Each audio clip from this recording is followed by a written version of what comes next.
this vow, never date a guy with a cat again. Okay, so it was like our second date, and we were getting to know each other on his couch, you know. And he had this cat named Fluffy. I don't actually remember his name. I remember his cat's name, Fluffy. And, you know, things are going well, and we're on his couch in the middle of the room, and there's space all the way around the couch. And apparently Fluffy feels a little neglected. So she starts running around the couch. But she's not just running around the couch, she's meowing. And it sounds a little like a Doppler effect. If you're having a race, you know?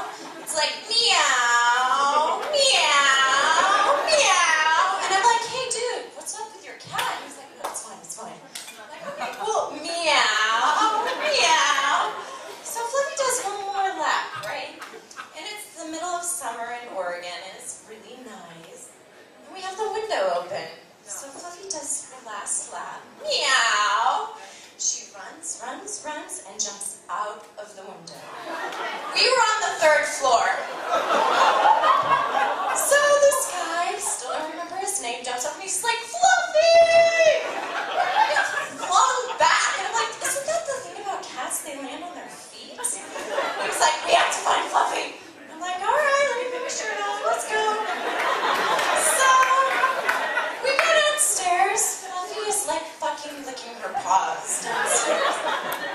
He hands the bitch to me. And it's not a cat, but that cat was a bitch. The cat claws the shit out of me. We go upstairs. He takes Fluffy away from me, puts her down gingerly behind him, closes the door, and he says to me, I think you need to go home. Fluffy and I need to spend some time together.